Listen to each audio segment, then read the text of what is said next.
far beyond Earth, in the cold and quiet edge of known space, a small human listening station drifted silently. It was not a warship or a colony, but a lonely structure filled with antennas, sensors, and computers designed to do one thing only: listen. Its crew rotated every few months, and most of the time their work was boring. Space was mostly empty, and signals from the stars were usually just background noise, dying radio waves from ancient stars, or meaningless static.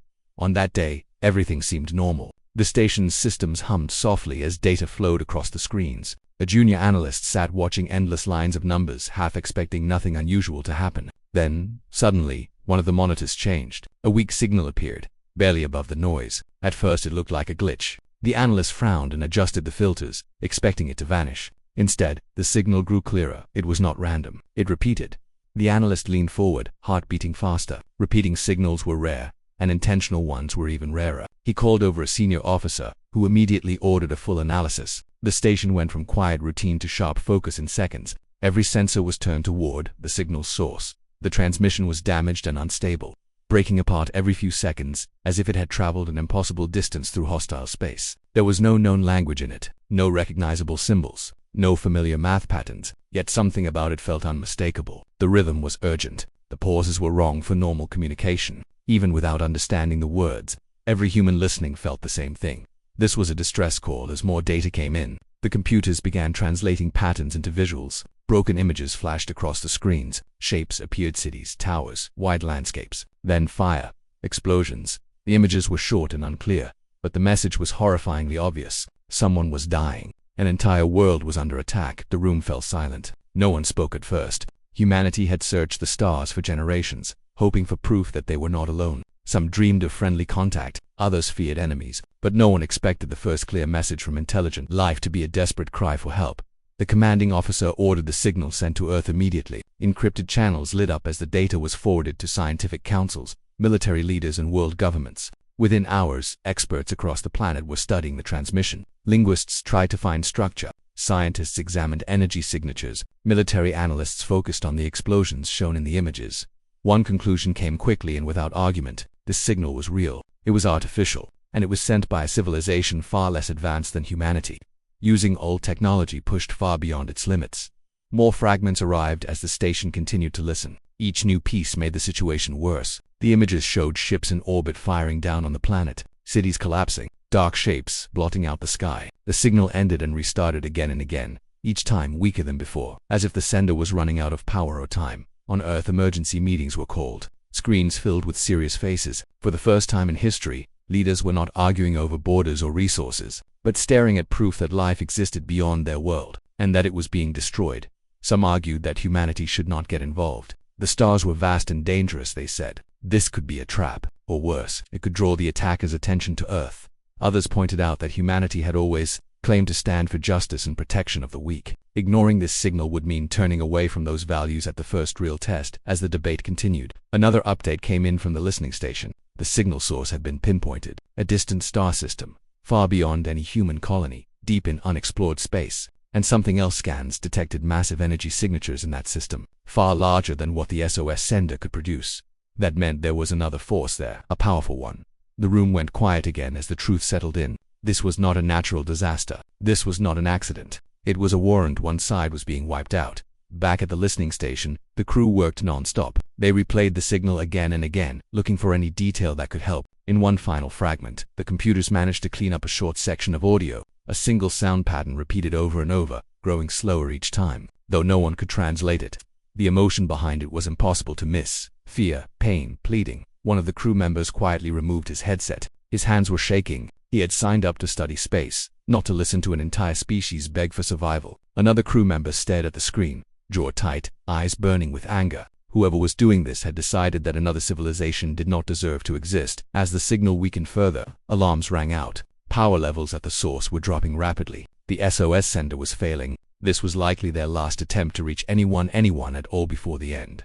On Earth, the final piece of the transmission was shown to the councils. A single image appeared before cutting out completely. It showed a small figure standing among ruins, looking up at the sky as fire fell from above. There was no sound, no movement, dust destruction. Then the signal stopped. No more data came in. The station listened, but there was only silence.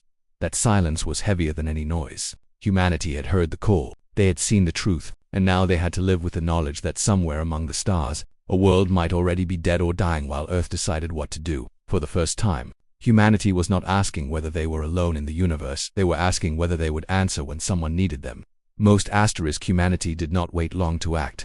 As soon as the SOS signal from the distant stars was confirmed, fleets of reconnaissance ships were launched to investigate. These were not ordinary spacecraft. They were equipped with the latest technology, experimental sensors, and advanced communication arrays, capable of scanning entire planets from orbit and detecting even the smallest movements on the surface. Humanity had never ventured this far, and for the first time, the stakes were higher than anyone had ever faced. Scientists, military strategists, and explorers were all part of the mission, knowing that what they discovered could change everything humanity believed about its place in the universe. The journey through space was long, and the crew of each ship faced months of solitude and routine, interrupted only by minor technical issues and navigation checks. Yet, no one's mind could remain focused on anything but the SOS. Everyone understood the weight of what awaited them. They had been trained to handle emergencies, but nothing in their training could prepare them for witnessing an alien civilization on the brink of destruction. Every night, crew members would gather in small groups, discussing the possibilities. Some imagined a peaceful species needing guidance, while others feared a trap set by a more advanced enemy. But deep down, all of them knew that when the signal reached out across the cosmos, it was a call for help, and ignoring it was not an option. As the fleets approached the system from which the signal had originated, sensors began picking up unexpected anomalies. Massive energy readings, far larger than any single planet could produce, pulsed through the nearby space. There were signs of enormous spacecraft, possibly warships, capable of destroying entire planets. The crew realized immediately that the SOS had not been sent during a natural disaster, but in the middle of an interstellar attack. The images transmitted back to Earth showed cities in flames, entire populations fleeing, and unknown ships hovering menacingly above the planet. It was not just destruction, it was systematic eradication. The scientists and analysts on board struggled to understand what they were seeing. The aliens themselves were technologically advanced in their own way, but clearly outmatched by their attackers. Structures that were clearly once thriving cities were now piles of rubble. The aliens had fought, but their defenses were no match for the invading forces.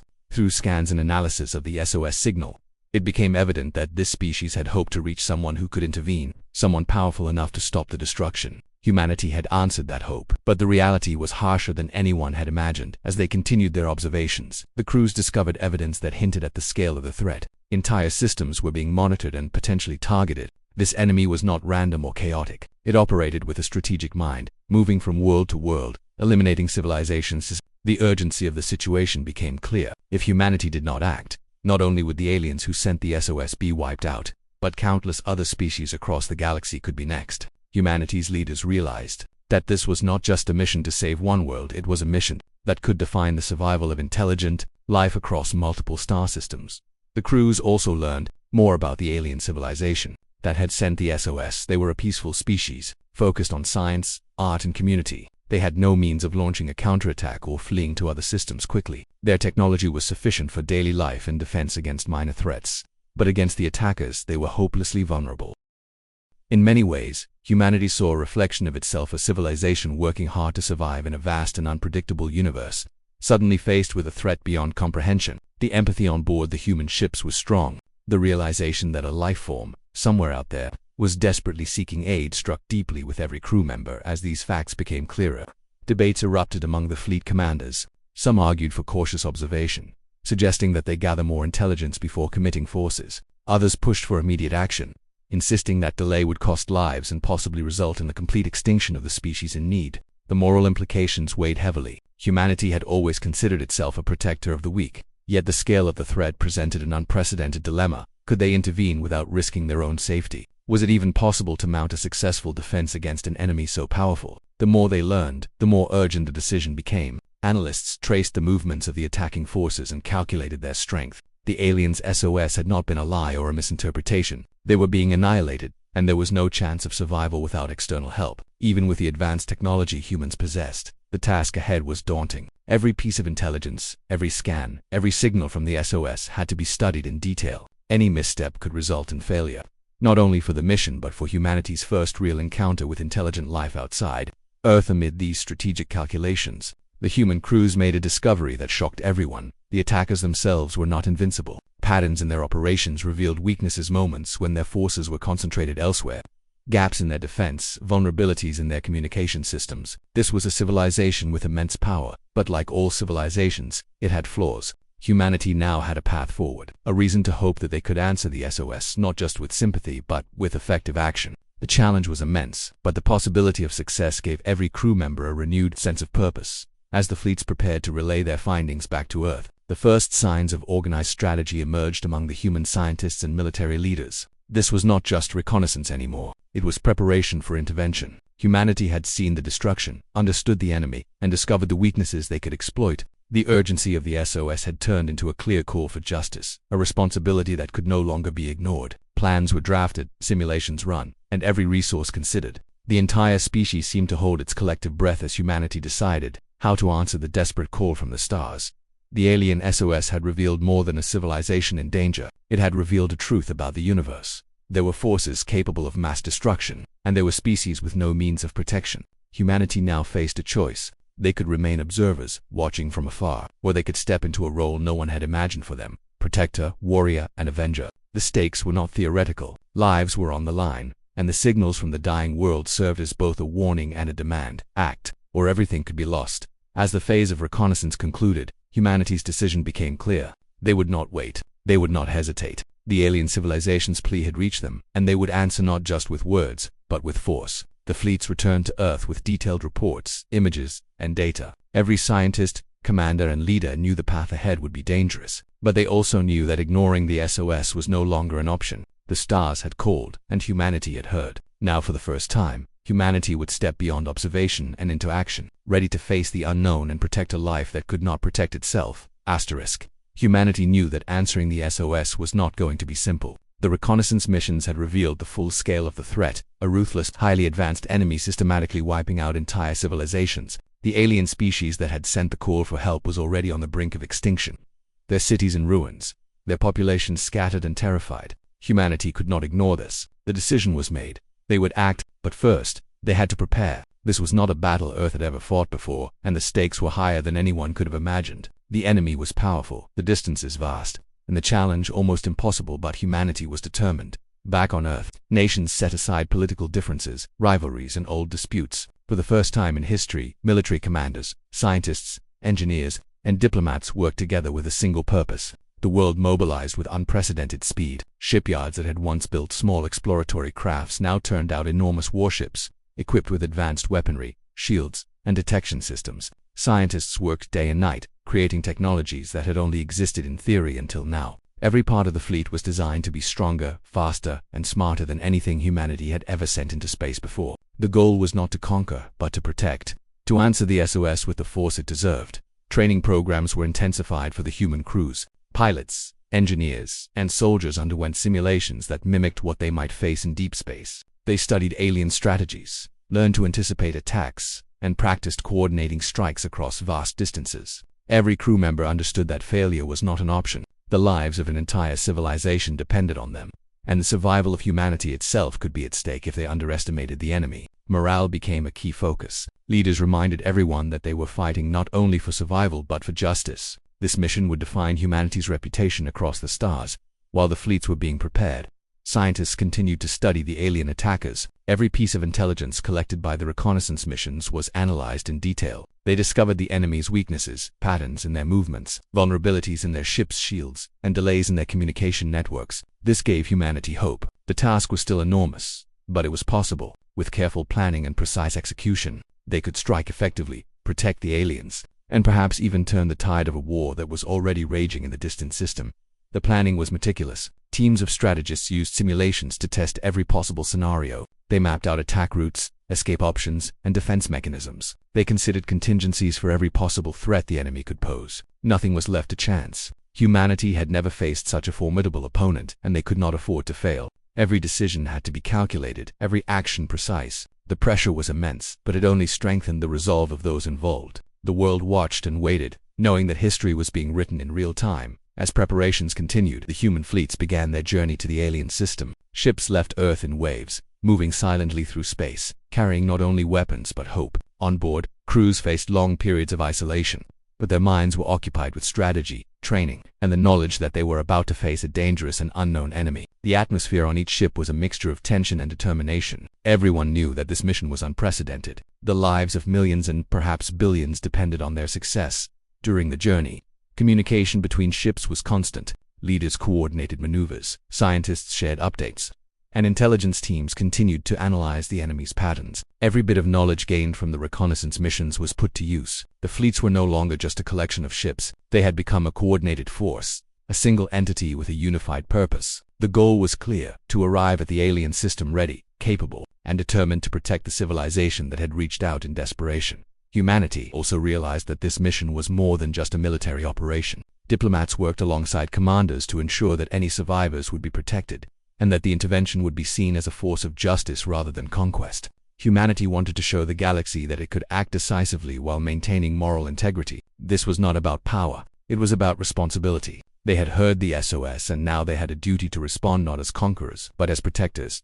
As the fleets approached the target system, simulations and preparations turned into real-time strategy. Ships were positioned strategically to maximize effectiveness and minimize risk. Commanders reviewed plans repeatedly, ensuring that every crew member knew their role. The anticipation was electric, but so was the fear. The enemy was powerful, and humanity had no way of knowing exactly what awaited them. Every scanner, every sensor, and every calculation was critical. The success of the mission and the survival of an entire species depended on flawless execution. In these final days before engagement, the human crews reflected on the magnitude of what they were about to do. They had trained for years, prepared for months, and studied the enemy extensively. Yet nothing could replace the real experience of facing a force capable of mass destruction. Despite the fear, there was also confidence. Humanity had learned from the SOS, from the reconnaissance missions, and from careful planning. They were ready. Not reckless, not blindly brave, but prepared, focused, and determined to act. The moral weight of the mission was not lost on anyone. They were entering a system where civilization had already been devastated, where innocent lives were in immediate danger. The SOS had awakened a sense of purpose in humanity, a resolve that transcended national and personal interests. This was humanity's moment to step out from the shadows of observation and become a force that could influence the course of life beyond Earth. Every crew member understood that the decisions they made in the coming hours, if you'd save millions or condemn them to extinction. Finally, after months of preparation, the fleets reached the outer edges of the alien system. Sensors confirmed what the SOS had shown: devastation, destruction, and survivors clinging desperately to life. Humanity now had the chance to act decisively. The enemy was strong, but not invincible. Every weakness that had been discovered would be exploited. Every plan that had been rehearsed would be executed. Humanity was ready to answer the call, not with words, not with hesitation, but with decisive, overwhelming action. At that moment, the realization struck everyone aboard the ships. Humanity was no longer just a species of observers. They had become a force capable of shaping the fate of other civilizations. The SOS had led them here, and now they were prepared to intervene. The preparations, training, and planning had all been leading to this moment. Humanity would act, and when they did, they would show that answering a desperate call from the stars was not just a duty, it was a responsibility that defined who they were. The stage was set, and the moment for action had arrived. As the human fleets entered the alien system, the tension among the crews was palpable. Months of preparation, years of planning, and decades of hope had led to this moment. Every ship, every weapon, and every crew member had a role to play. The enemy they were about to face was powerful, disciplined, and experienced in the art of destruction. But humanity had learned from observation, prepared with precision, and was determined to succeed. The stars themselves seemed to hold their breath as the first human ships moved into position. Silent yet deadly, a fleet unlike any other ever assembled. The enemy was waiting, but they were unprepared for humanity. They had anticipated hesitation, perhaps diplomacy, maybe even fear, but not the overwhelming and calculated force that now confronted them. Human ships moved with coordination and speed that their adversaries had never experienced. Sensors detected weaknesses in their formations, gaps in their defenses, and delays in their communication channels. Humanity exploited these flaws immediately, striking with precision and timing that caught the enemy off guard. It was the first true battle for humans beyond their own solar system, and every decision mattered. Weapons systems activated, not recklessly, but with exacting purpose. Plasma cannons, energy beams, and missile arrays struck simultaneously across multiple fronts. The enemy scrambled to respond, but their tactics were ineffective against a force that had studied their every move. Humanity did not attack blindly. Each strike was deliberate, designed to neutralize the enemy while protecting the surviving civilians of the SOS-sending planet. The human crews had learned to combine speed with strategy, aggression with care, and the results were immediately visible. Enemy ships began to falter. their formations disrupted, their firepower countered. Amid the chaos of battle, human crews maintained constant communication. Commanders coordinated maneuvers across thousands of kilometers, sharing intelligence, alerting one another to new threats, and adjusting tactics in real time. Each ship operated as a part of a greater whole, like instruments in a symphony of war. It was not just brute force, it was intelligence, strategy, and adaptability combined. Even the most experienced human soldiers and pilots were amazed at how quickly their years of training and preparation came to life in the reality of combat. The alien survivors watched in awe as the human fleet advanced. For a species that had already lost so much, this sudden intervention was beyond anything they could have imagined. They had sent out a plea into the void, hoping anyone might hear them. And now, humanity had come, not with empty promises or words of sympathy, but with action that could turn the tide. Their enemies, who had seemed unstoppable moments before, were now faltering under the organized, relentless assault. The aliens began to realize that they were not alone in the universe, and that their desperate call had found a powerful answer.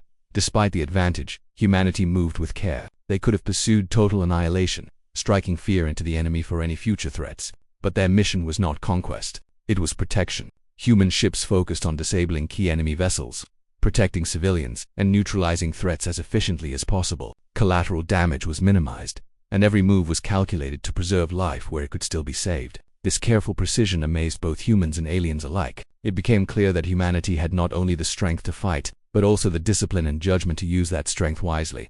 As the battle continued, the enemy tried to regroup. Reinforcements appeared from distant orbits, but the human fleet anticipated these moves. Advanced sensors, combined with predictive algorithms, allowed commanders to forecast enemy strategies and counter them almost before they could be executed. Human pilots executed maneuvers that seemed impossible, evading attacks while simultaneously striking at critical targets. Energy beams sliced through the void with pinpoint accuracy. Missile barrages intercepted enemy vessels, and shields absorbed what would have been devastating blows. Each success boosted morale across the fleet, and even the alien survivors could feel the shift in momentum.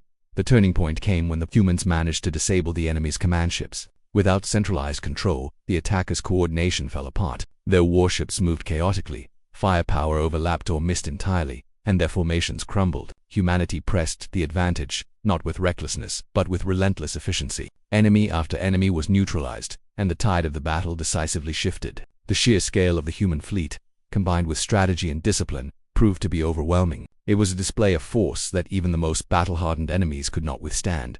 Throughout the engagement, the human crews never lost sight of their ultimate goal, the protection of innocent life. As enemy ships were disabled or destroyed, rescue operations began in parallel. Human crafts deployed energy shields, evacuation shuttles, and medical teams to assist survivors. The aliens, many injured and traumatized, were guided to safety, provided with food, medical care, and protection. Humanity demonstrated not only military might, but compassion and understanding. The SOS had been answered in every sense. Not only had the attackers been stopped, but the vulnerable had been protected.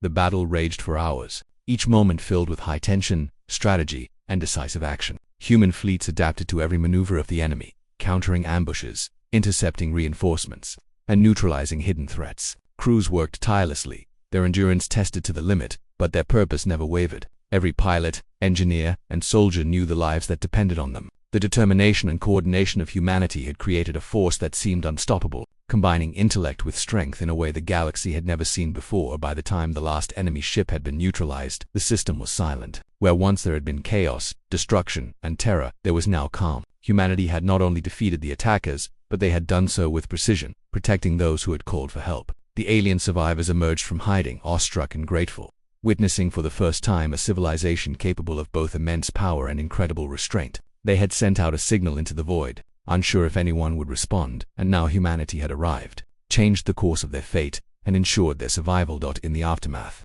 the human crews reflected on the battle. It had been brutal, intense, and unlike anything experienced before, yet it had also been successful. The SOS had been answered, and the aliens had been saved from total annihilation. Humanity had demonstrated that it could face unimaginable threats and emerge victorious, not through reckless violence, but through planning, intelligence, and coordinated action. For the first time, humanity realized the true extent of its potential in the galaxy. It was not just a species confined to a single planet. It was a force capable of protecting life, enforcing justice, and responding to calls for help across the stars.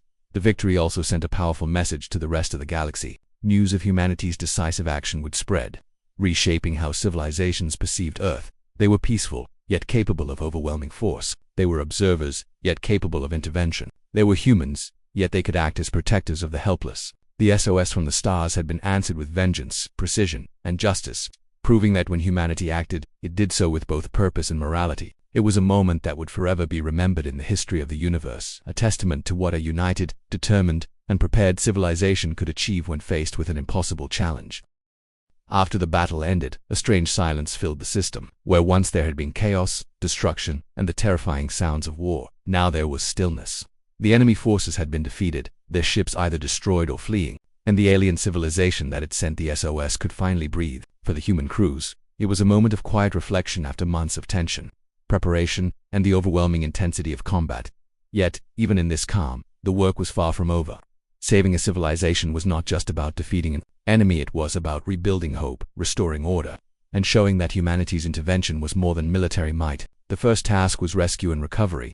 Human ships deployed small craft to reach surviving alien populations scattered across devastated cities, collapsed landscapes, and damaged settlements. Many had been hiding for days, surviving on minimal resources, and were weak, injured, and traumatized. Humans offered food, medical aid, and comfort, doing everything possible to stabilize those in critical condition. Medics worked tirelessly, tending to alien biology that was different from anything they had studied before. They quickly adapted, using a combination of universal principles of medicine and rapid research, demonstrating humanity's ingenuity and dedication. Every life saved was a testament to why they had come, and every smile or expression of relief from the survivors reinforced the importance of their mission. At the same time, engineers and technical teams began stabilizing essential infrastructure. Power grids, water supplies, and communication networks had been destroyed or heavily damaged.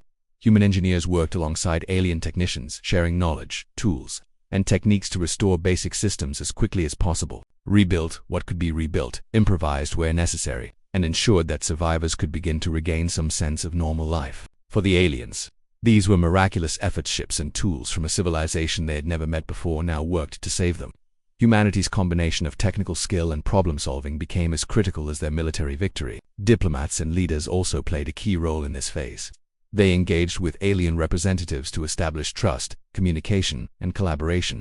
After all the fear, anger, and trauma of the attacks, it was essential that the survivors felt safe and understood that humans were there to help, not dominate. Cultural misunderstandings were addressed carefully, and efforts were made to respect traditions, beliefs, and social structures. The aliens, initially skeptical, gradually came to see humanity as a powerful but benevolent force, strong enough to intervene, yet thoughtful enough to preserve their way of life. While immediate recovery efforts continued, humanity also began the task of preparing the system against future threats. Defense systems were installed, patrols organized, and strategic plans developed to prevent another catastrophe. Human fleets remained nearby for a time, offering protection and guidance while the aliens rebuilt their society. The goal was clear. Survival was no longer enough. They had to ensure the aliens would be safe for the long term. Humanity was no longer just a distant helper. They were a stabilizing presence, a guardian force that had earned the trust of an entire civilization. Throughout this process, the alien survivors expressed profound gratitude. They had sent out an SOS into the void, uncertain if anyone would respond.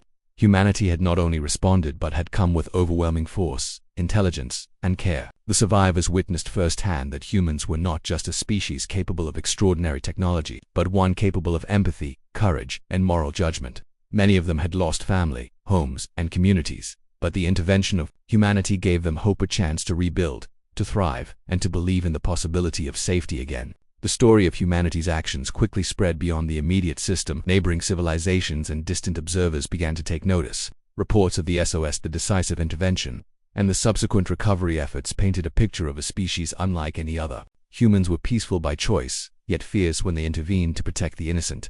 They were methodical, careful, and intelligent in combat, and compassionate in victory. The galaxy began to see humanity as a new power, one that could not be underestimated, yet one whose power was guided by ethics and responsibility. Back on Earth, the news of success inspired awe and reflection. The world realized that humanity had stepped onto the galactic stage in a way no one could have imagined. The SOS from the stars had not been a call for observation or study, it had been a call for action. Humanity had answered with a force that combined intellect, strategy, and morality. Every citizen, regardless of nationality or background, could take pride in the fact that their species had proven capable of acting decisively to protect life beyond its own planet. It was a moment that would redefine humanity's identity for generations. As the survivors began to rebuild, a lasting connection formed between them and humanity. Communication channels remained open, exchanges of knowledge and culture began, and a sense of alliance took root. Humanity had demonstrated that it could protect life, respect sovereignty, and act in accordance with higher principles. The SOS had not only been answered, it had changed the galaxy's understanding of what humans were capable of. The survivors, once on the brink of extinction, now had hope, allies, and a future that would have seemed impossible just days before. The impact on human crews was profound as well. They had faced a powerful enemy, navigated the complexities of interstellar combat, and witnessed the consequences of unchecked destruction. The experience instilled a deep sense of purpose, responsibility, and humility. They had acted as protectors, not conquerors, and the results were undeniable. Each crew member carried the memory of the SOS, the battle, and the rescue efforts, knowing they had played a part in saving countless lives. For them, humanity's place in the galaxy had expanded, no longer confined to Earth. They had become a force that could influence the survival and safety of civilizations across the stars. Over time, the story of the SOS and humanity's response became legend among the aliens and within human history. It was told and retold, emphasizing not only the military victory but also the moral courage, strategic brilliance, and empathy that guided humanity's actions. The event became a symbol of hope, a reminder that even in the vast, dangerous expanse of the universe, one civilization could make a difference.